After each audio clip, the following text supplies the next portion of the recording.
നമുക്ക് Thangassery light house കാണാൻ പോയാലോ?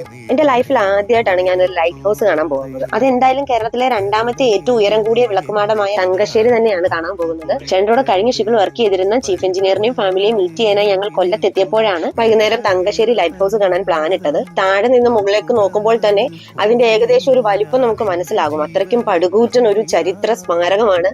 1902 പണി കഴിപ്പിച്ച ഈ ലൈറ്റ് ഹൗസ് 1940 പുതുക്കി പണിഞ്ഞ ബ്രിട്ടീഷ് ചീഫ് എഞ്ചിനീയറുടെ പേരൊക്കെ ദാണ്ട അന്നത്തെ കാലത്ത് ഇവിടെ എഴുതി വെച്ചതായിരിക്കണം ഇത്. പണ്ടൊക്കെ മണ്ണെണ്ണ വിളക്ക് ഉപയോഗിച്ചായിരുന്നു ഈ ലൈറ്റ് ഹൗസിൽ ദീപം തെളിയിച്ചിരുന്നത്. ഇപ്പോൾ ഇവിടെ നിന്നുള്ള വെളിച്ചം ഏകദേശം 20 കിലോമീറ്റർ അകലെ വരെ കാണാൻ സാധിക്കും. ഏതാണ്ട് 120 വർഷത്തെ പഴക്കവും ചരിത്രവും ഈ തങ്കശ്ശേരി വിളക്കുമടത്തിന് പറയാനുണ്ട്. ഏതാണ്ട് 140 അടിയോളം ഇതിന് ഉയരവുമുണ്ട്. പല തവണ അറ്റകുറ്റപ്പണികൾ നടത്തിയാണ് ഇന്ന് ഈ കാണുന്ന നിലയിൽ എത്തിച്ചിരിക്കുന്നത്. ഇതിന്റെ ഏറ്റവും മുകളിൽ കയറിയ കാണാൻ പറ്റുന്ന കാഴ്ചയാണ് ഇപ്പോൾ കാണുന്നത്. ഇതിന്റെ ഏറ്റവും മുകളിൽ നിന്ന് കടലിന്റെ നല്ല മനോഹരമായ ഒരു ദൃശ്യവും കൊല്ലം നഗരത്തിന്റെ വലിയൊരു പ്രദേശവും നമുക്ക് കാണാൻ പറ്റും. അന്നത്തെ വൈകുന്നേരത്ത് താഴെ ഏതോ ഒരു റിസപ്ഷൻ പാർട്ടിക്ക് വേണ്ടി ഒരുക്കിയിട്ടിരുന്ന പന്തലും മറ്റുമുണ്ട്.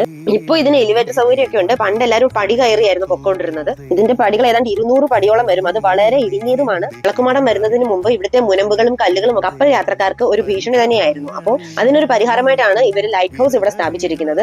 തങ്കശ്ശേരി ലൈറ്റ് ഹൗസിലുള്ള ഈ സായാഹ്നം എനിക്ക് വളരെ നല്ലൊരു അനുഭവമായിരുന്നു. അപ്പോൾ സ്നേഹത്തോടെ നന്ദി.